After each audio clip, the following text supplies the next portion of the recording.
Hello and welcome. Today we've got David Mahoney, and today we are going to be discussing red flag event, Ukraine update, and Wells Fargo, which is associated with the RV. Now, just before we begin, you can subscribe to our Telegram channels and to nicholasveniamin.com for my free email updates. And if you're watching this for the first time on YouTube, I will leave the link below in the description for the full interview, unless, of course, myself and David can choose our words wisely due to the insane censorship that's happening right now. David, thank you for joining me, sir. How are you and what have you been up to? Oh, Nick, the usual stuff. I've actually caught a bit of a cold for the first time in years. You know, I ran out. I take these supplements, these immune boosters. I ran out a few days ago. I've been busy with work and a little bit of socializing with work as well, a few events. And I caught a cold. So it's not a bad one. It's just a little sniffle. So I might have to put my microphone if I get a sneeze. So don't take it personally. I'll try not to blow out everybody's ears there, yeah? Absolutely. You are most welcome, David, and I hope you get better. So let's talk about the red flag event and also the Simpsons predictions that you were referring to just before we hit the record button.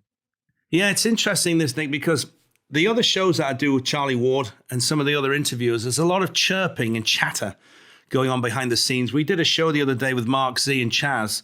1.4 million people were watching it as we were live streaming, which those sort of numbers, it's great that we can reach out and get to all those people all around the world.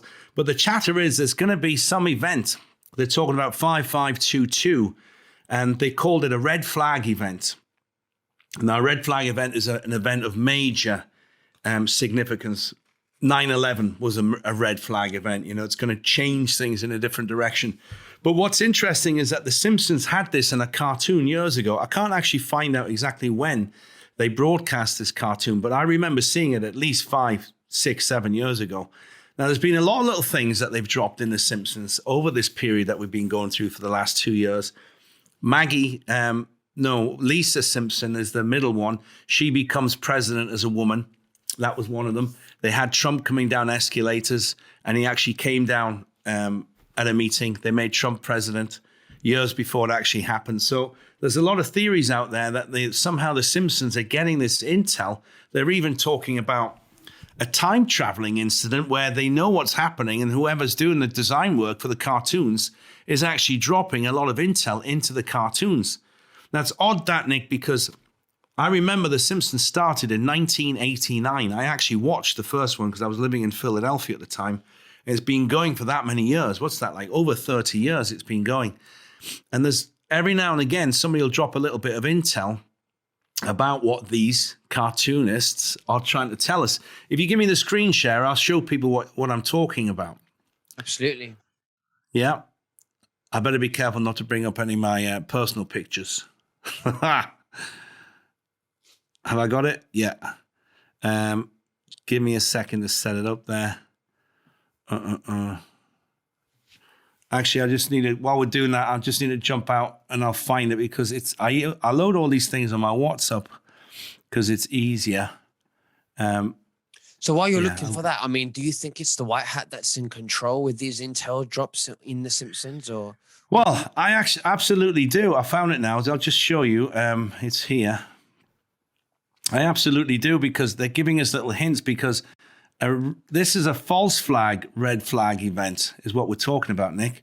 And there's a difference. Look, there we go in the cartoon. You can see that's clearly Vladimir Putin there with Homer in the background with the Ukrainian flag. And look what's on the weapon, 2022.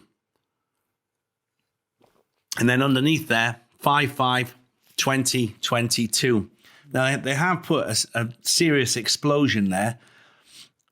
Does it look like a nuke? I mean, certainly does to me, considering on the other side there, you've got this in the garden that's just dropped in there, and they've blown up when it is. It's 5522 from the cartoon. So I've been chirping on about a false flag event, because false flag events are the ones that the black hats set up to drive hatred into the public, to push them in agreement for them to do what they want to do. Now, I've been talking about this for the last week with people, and I'll refresh some of the memories. Obviously, everybody knows about 9/11.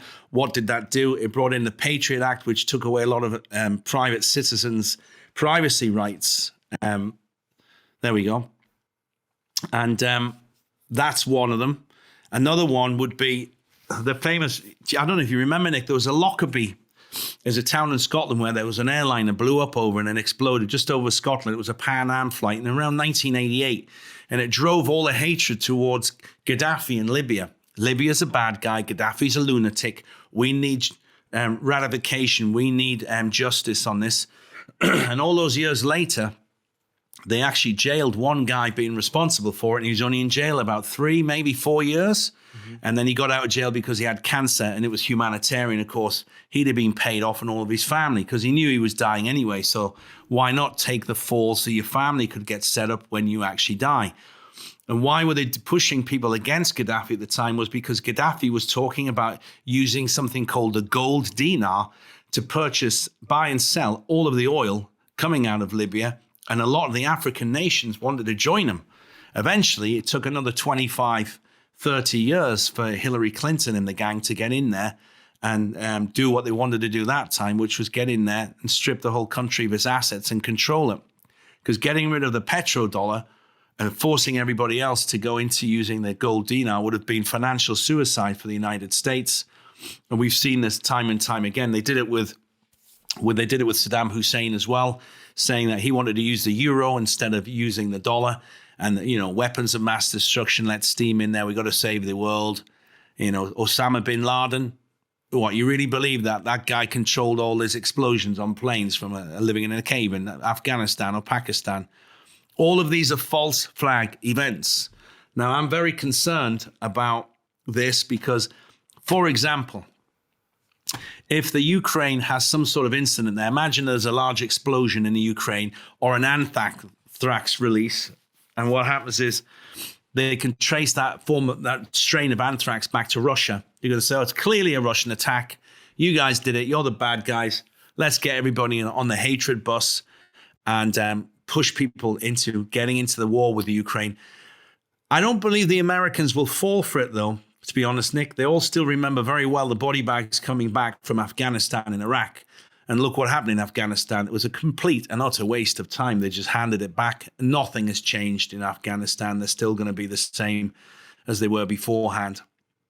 So I'm very, very concerned about that, considering it's going to force the West into making a decision. Imagine if there's a huge explosion, lots of civilians killed, 5,000, 10,000 people killed. They're going to blame Russia. But Putin's not stupid. He'll respond peacefully and he'll say, this was not us. This is false flag attack intended to drive hatred more towards Russia, the Russian Federation. Nick, I'm going to put you on mute for a second. You go.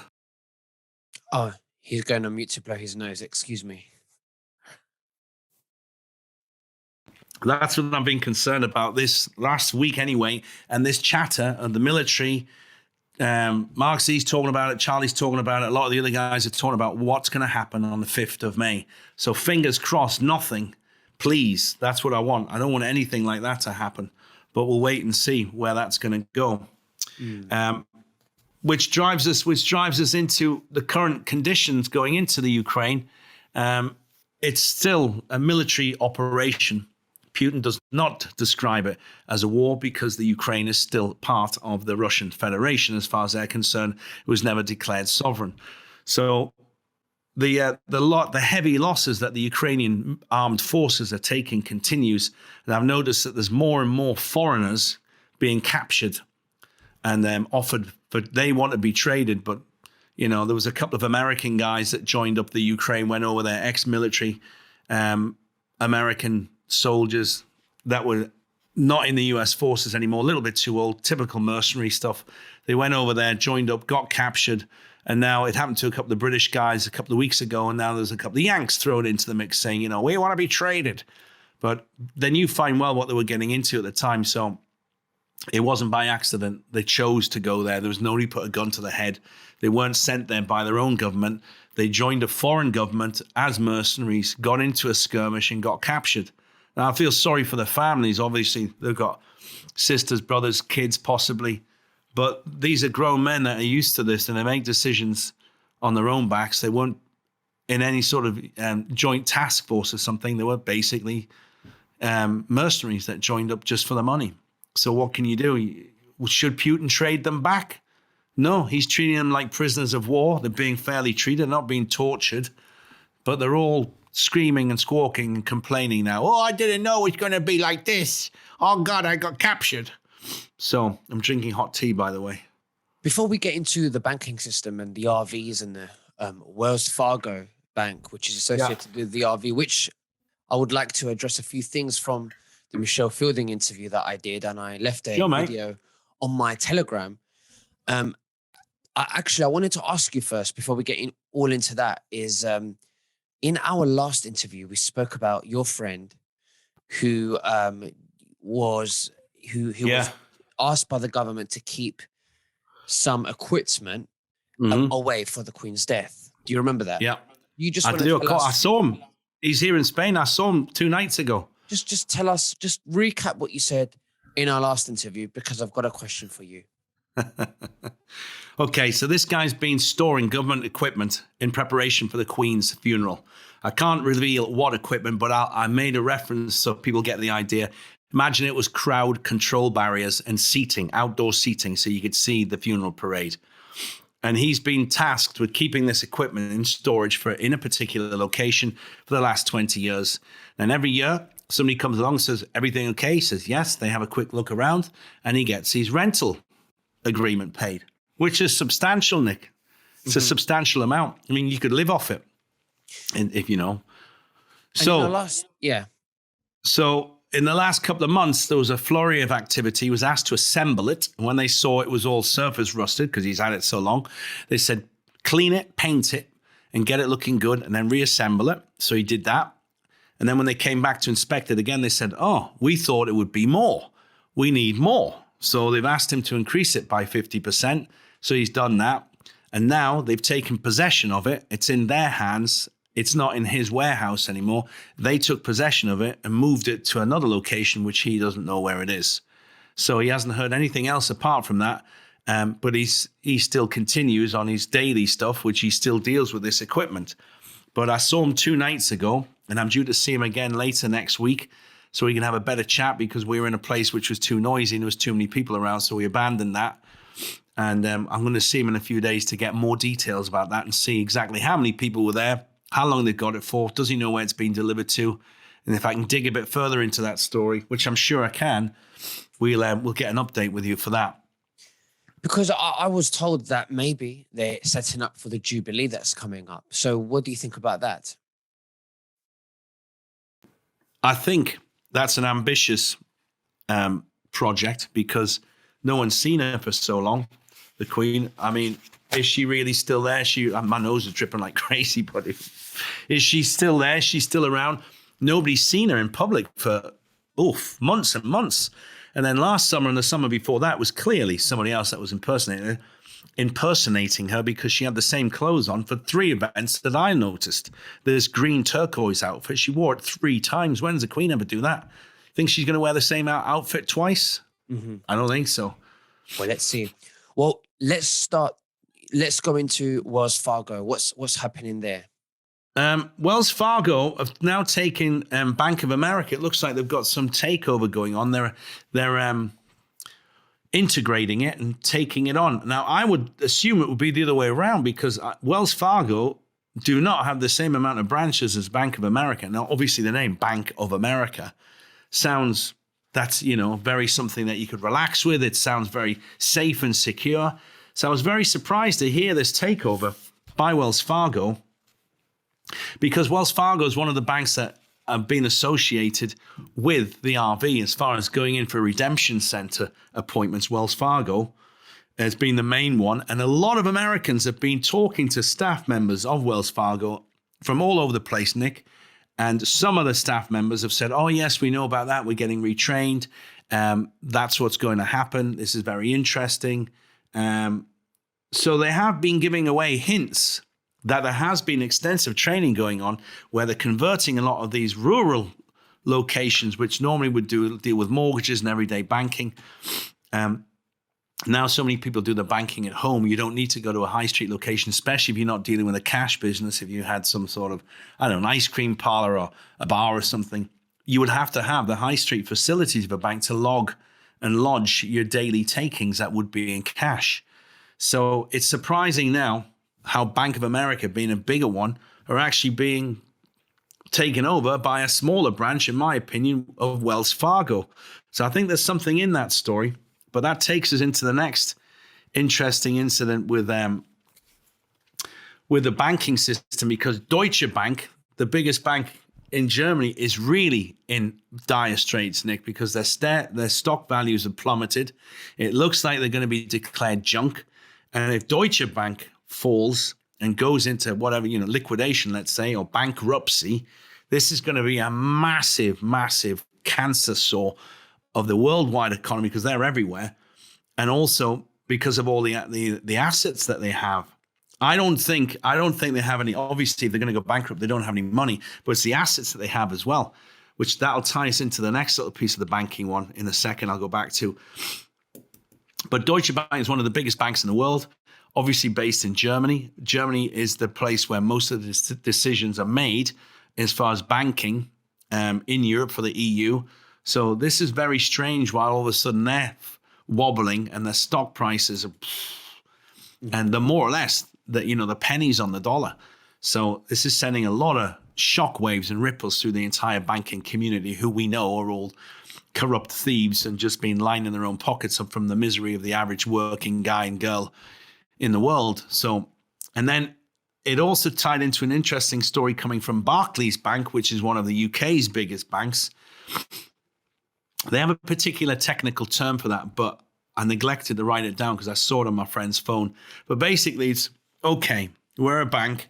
What are our assets? Okay, we've got 150,000 mortgages on our books. So we know every month that these people are going to be paying this money in there. And eventually, when the loans are paid off, we've made, let's say, 9%, 10% over the last 15 or 20 years.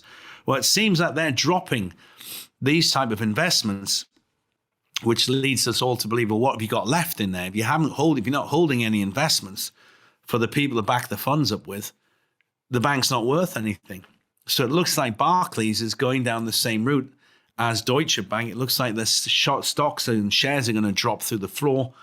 And again, another major bank putting its hands up and saying, we're broke, we don't have the money, which is what a lot of this RV has been told. It all ties into all of this information about the major banks don't have the money. They can't carry on. They're going to have to fold, which is going to cause a lot of problems. Go on. No, you please. No, I was going to mute it again so I can clear my nose.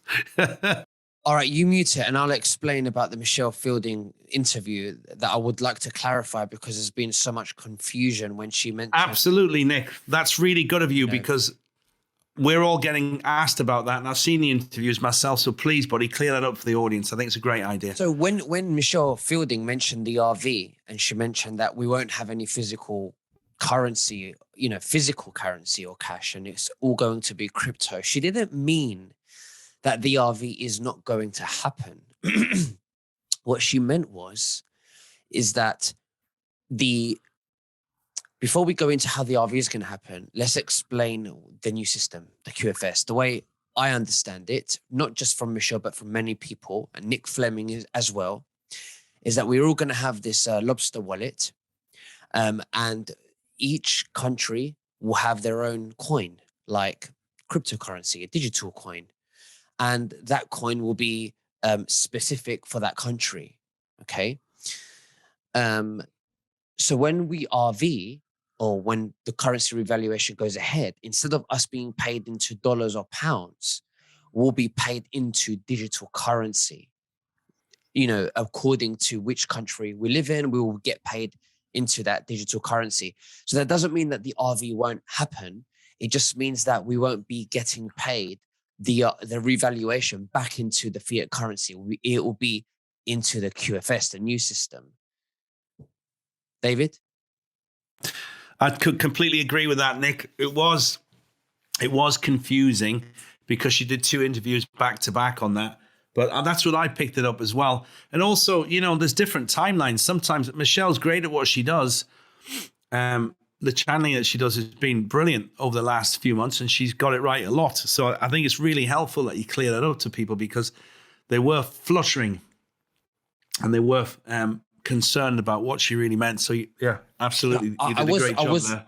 Reading the comments, I was getting a lot of emails from my friends and other people saying that a lot of people, you know, are confused, or, you know, they're worried that the RV is not going to happen. No, it's going to happen. We're just going to be getting paid, or when it does happen, we'll be getting that money into our digital wallets, into the new system moving forward. Well, so, it totally makes sense, because, you know, the sort of money, you can't trust banks at the moment. If you all of a sudden, let's just say for argument's sake, got 30 million, I'd be very nervous putting it in the bank. I'd want it somewhere in a secure wallet that I know it's not going to be tampered with. So I think it makes complete sense that that's what's going to happen. I completely agree. And I also think, David, well, let me ask you this. Do you think that once XRP, along with many, many other cryptocurrency coins, are gold-backed, they'll be used to as the new system, as the QFS, do you think that that's when those coins will shoot up in price once they've been... Yeah. It makes sense, doesn't it? What do you think? Absolutely, yeah.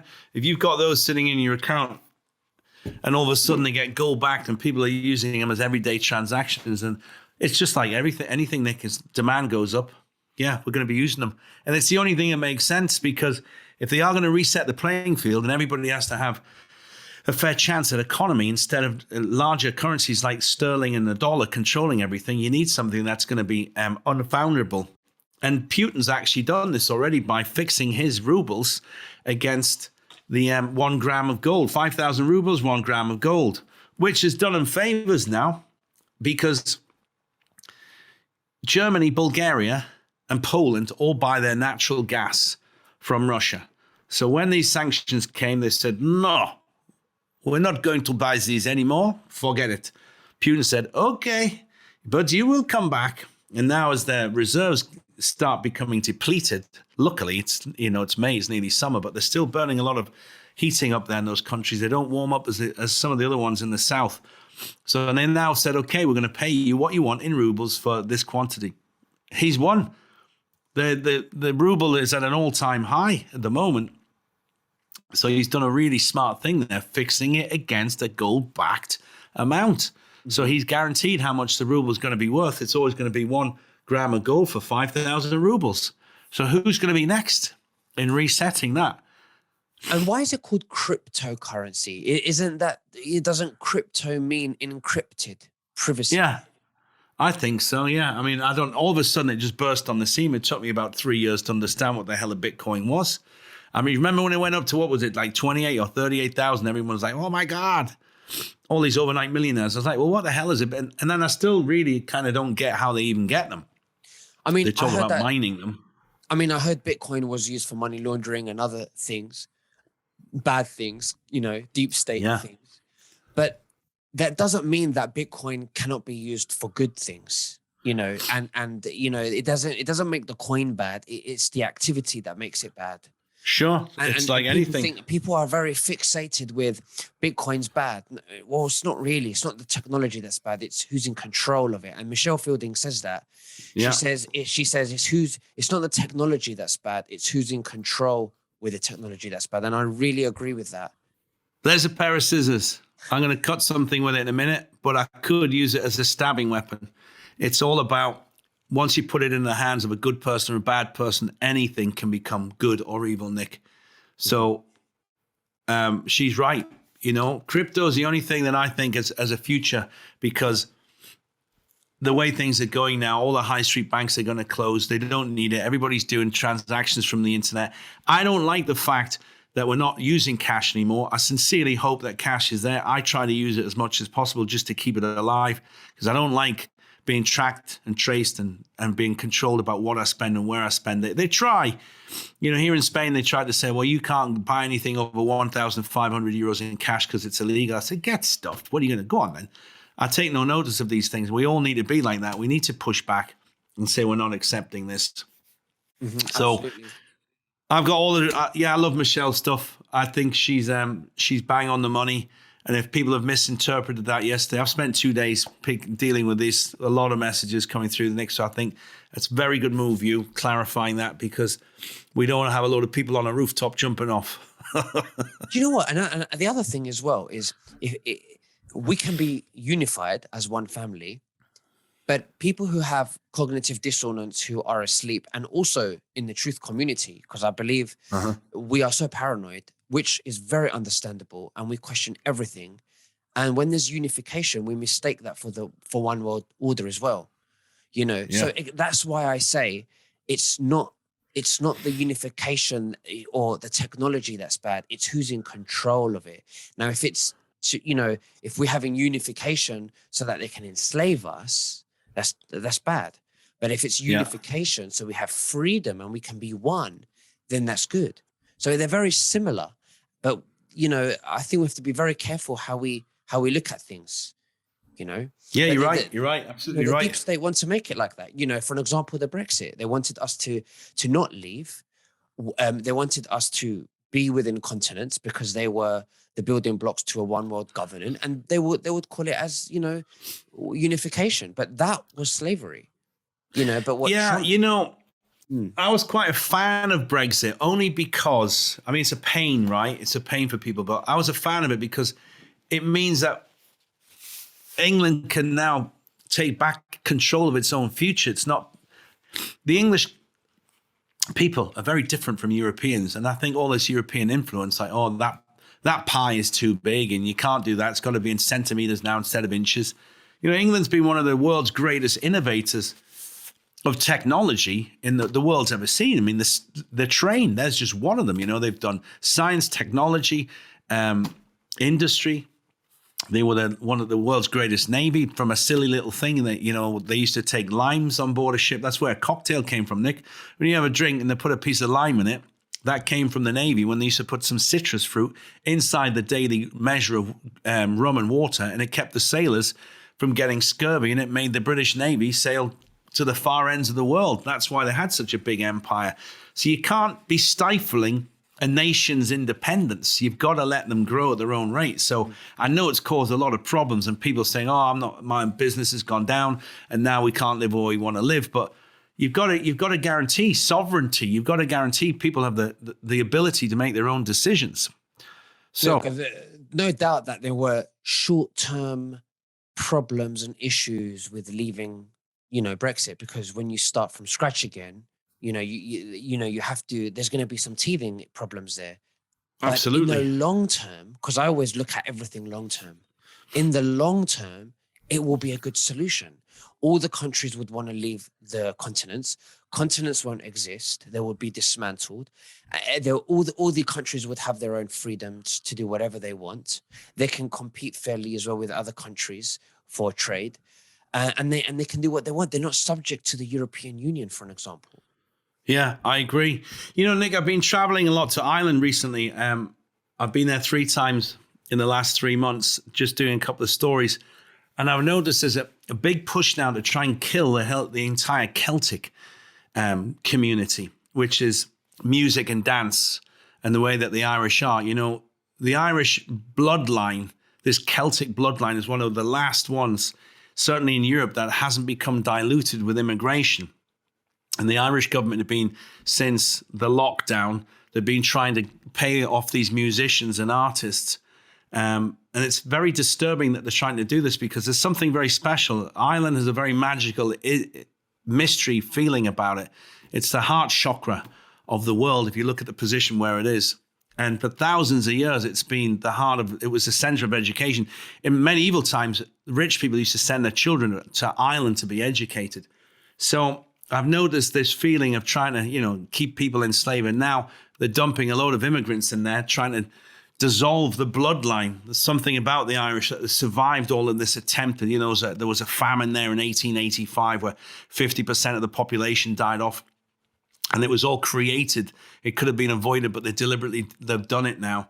So they're all moving against trying to keep us independent, to let our creative side and our natural abilities to flourish again. They're trying to absorb everything in one great big melting pot And I don't think that's the right thing to do. I mean, every country you go to, everything has a really nice, different feeling about it. In Spain, the culture of Spain is extremely beautiful. I've been here so many years, I wouldn't move.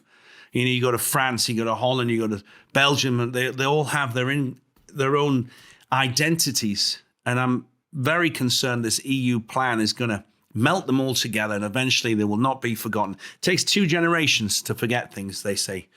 And it's not right to do that. You've got to let independent countries flourish and take what they're best at. I wanted to play out with a couple of other notes there, Nick. I've been watching this Disney story. Did you see that Walt Disney have now decided to put a lot of transgender kids and all these other, which bathroom am I going to go to? And I've got the right to choose what sex I am. I want to be a little girl boy or a boy girl or whatever's in the middle. And Florida, ridiculous. This cancel culture. I mean, as a parent, I won't let my kids watch that anymore. I mean, my son's too old anyway, but I wouldn't watch that. That would be it for me. Disney, you can get stuffed with all that left-wing cancel culture, confusing. And there's something very interesting going on in the UK schools, Nick. There was a guy, I'm about to do a story with a woman next week, and basically they've discovered that they're trying to push this new agenda on the UK children where if they agree to an act of a sexual nature, it's not an offense because they say children can enjoy sex as well. So basically, if you've got a paedophile interfering with a child and the child says, oh, yes, do I get a lollipop? Then it's not an offense. Now, there's a big movement in England right now. They're trying to push this in sneakily into the education system. I'm going to blow the lid on this next week because this is disgraceful.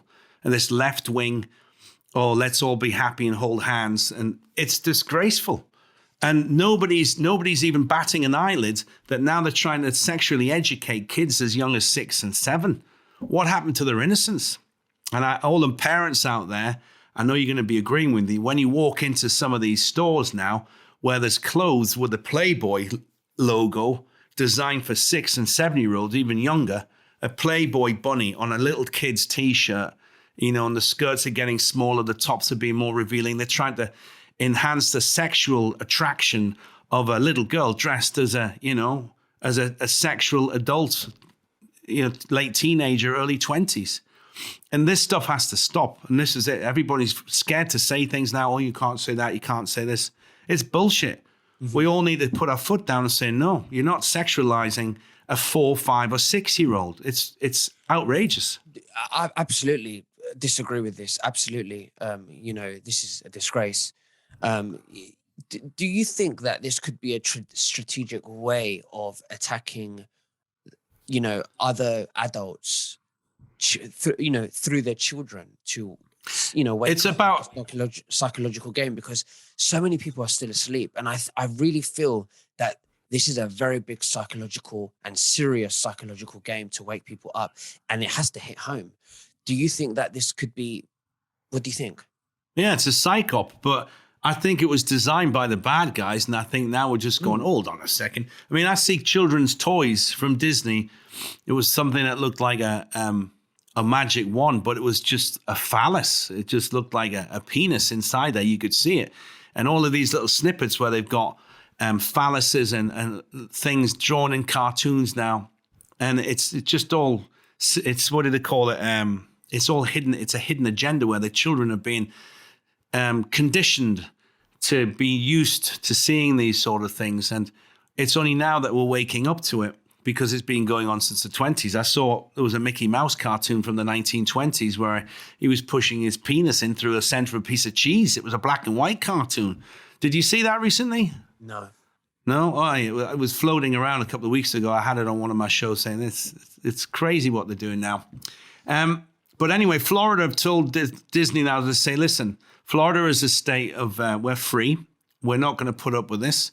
You're not getting your tax breaks, so you better toe the line, because obviously Disney World is in Florida. Disneyland is the one in California, but World's Florida. And now the Florida governor has said, you better toe the line and change your attitude, because this is not something we're going to promote. This sicko, transgender, choose your own sexual identity, or we'll choose for you. How many different toilets are you going to have at that theme park when the kids are going through because they're that confused?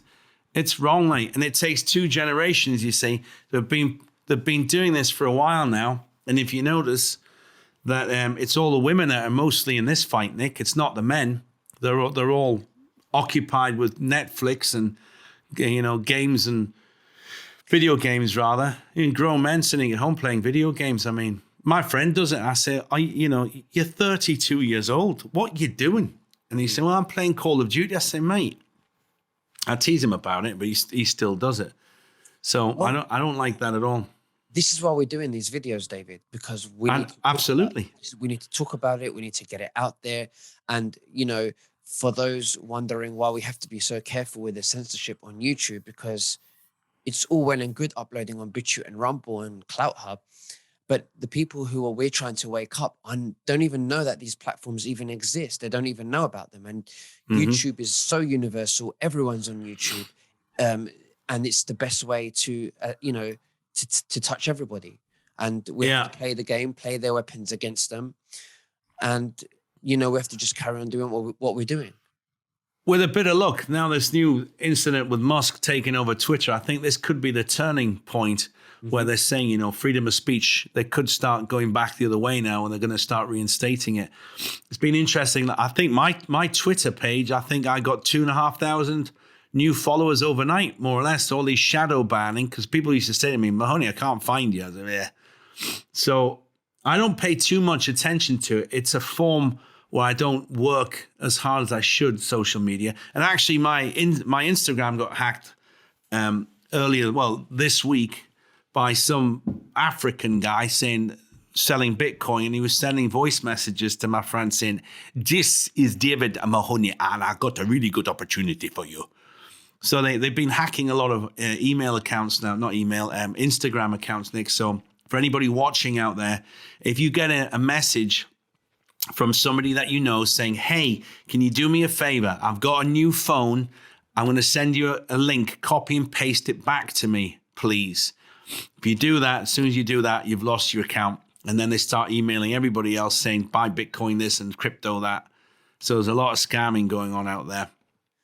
So if we can stay on YouTube, and if they switch things around, I think YouTube is one of the best channels out there for it. But with the censorship, it's no good to me. You do very well on it because you're careful. Well, we just hope that, there's going to be more white hats who are interested in taking over these platforms, that are going to lift the shadow bans and flourish the truth, across everyone. This is what we hope for. We've seen it with Twitter, and hopefully we will see it with Google and YouTube and the rest of them as well. Yeah. Have we so far been good on this? Is this suitable for YouTube? I think we've been great. I think we've right, because not that I'm going to drop I was going to play out with a 2.5 minute video with an update of what's going on in Ukraine, but I don't know if that's too sensitive for YouTube, is it? I haven't seen it. But maybe I'll share that on my Telegram if you. Tell you what, I'll play it here, and you can always chop it off because it's important that we get on there. My Operation Mexico is still going very well, Nick. We're helping so many people with these banned medicines. Now, I noticed when I mentioned the names last time. Be careful with the names. Yeah. I'm not going to say the names because I noticed last time. But if you follow my link on there, if you want some of these banned medicines, you can find them, and they've been shipped straight from Mexico to you. And I won't say the names. I think we all know what they are. But I can't believe that we're still getting, and the demand for them, people really need them. And this is the other thing about this whole operation with Big Pharma controlling what you can and can't do.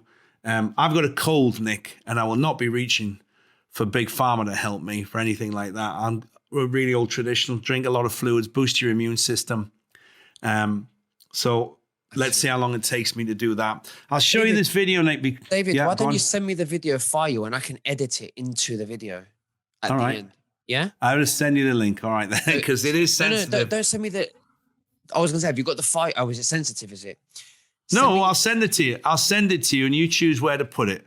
If you want to put it on here, you can. If you don't, I understand, Nick, because I agree with you. We reach far many people with YouTube than we do on the other ones. So it's important that we reach the message out there. And people, you've got to wake up. You've got to push back.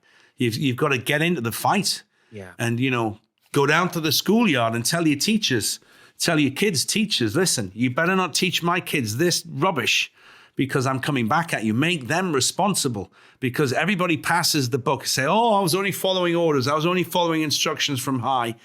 Well, I'm going to tell you straight, you will not teach me. I'll give you a good example. There was a 6-year-old kid in a class last week, and they were teaching him a story, a Russian fairy tale about a witch that was stealing children from the woods and boiling them. And the kid was 6, was having nightmares. So she went to the school and said, this was all online, they were doing this. And she noticed her child was having nightmares. And she said, why? Let me see the curriculum. What the hell are you teaching the kids about witches boiling children and eating them? What is that? She said, it's a Russian fairy tale. Well, they're not Russian. These are kids living in England. So she said, take my kid out of the class when that's going on. And then all of a sudden, all the other mothers started noticing their kids were having nightmares too. Why would that even be in the curriculum to teach a 6-year-old child anything about that? About witches boiling children and eating them as soup. They should be. Where are they getting this sick shit from, man? It's ridiculous. They should be just teaching the children that we're all one and we should treat everybody the same with respect and love. That's it. Doesn't matter completely. About the But if you're a parent, please investigate what they're teaching your kids, because a lot of parents are, a little lazy to understand what they're teaching. Have a look at the curriculum, because it's changed a lot since you were at school. If you're a new parent, 25 or 30, get a copy of the curriculum and study it, because it's up to you to stop this. Because if your child becomes indoctrinated into this, they're going to grow up and do it again. It takes 2 generations for them to do it. And they're already at generation number 1, where people have been raised on junk food, not knowing about nutrition, expecting to reach into the medicine cabinet to solve every problem, then sniffle they've got or aches and pain. We need to go back to the old ways where we're fighting and not reaching for pills all the time. Let the fever run. And it's also important that you know what your kids are being taught in your schools. It doesn't matter if it's the UK, France, Belgium, Holland, the USA, Australia, New Zealand, Canada. Investigate what they're teaching your kids, because the wide scope of this deception and this filth that they're putting down through the systems of education, indoctrination, coming through the television, cartoons, and the education system, we as vigilant parents need to be vigilant on it and monitor that and supervise it. And we tell them what to do, because they're public servants. They work for us. Absolutely. David, listen, I just want to let the viewers know that the video that you want to share, I will leave the link right below in the description here. All right. We can do that. David, it's been a great honor to speak with you. Thank you so much. Is there anything else that you'd like to say to the viewers before we finish? I apologize for all the nose blowing. All you see now, all of a sudden it stopped. As soon as I sat down, I had 20 minutes of just constant sneezing. So I apologize for my head cold, guys. But even if I am sick, I think it's important to get on the broadcast and share the message. Watch out for the false flag event. If you see something that you suspect is a false flag event, we've given you a few examples. The next big one seems to be released on the 5th of May, so it's only a few days away. Fingers crossed nothing happens. But if something does happen and you're getting it through the mainstream media that Russia's the bad guy and this is World War III, don't let fear come into your household. Say, nah, that's a load of rubbish. Putin will not respond with violence. He'll respond with diplomacy first if something happens. So keep your eyes out, look through the mist, and you'll see the truth. And remember, all of the predictions we see on The Simpsons, they could just be from another timeline that do not exist anymore because we've shifted that timeline. Exactly. So I mean, the cartoon, it was made several years ago, but it's just strange, isn't it? You saw the cartoon said 5/5/2022, Russia, Putin was there, the Ukrainian flag was in there. You know, it's not made up, mate. But let's see what happens. With all due respect to everybody, don't be so gullible and be fooled by darkness. Let the light shine and share the light with everybody. We always say that, Nick. Thank you very much, Nick. I always appreciate you having time for me. You too. Thank you so much, David. All right, brother. Take care. Bye-bye.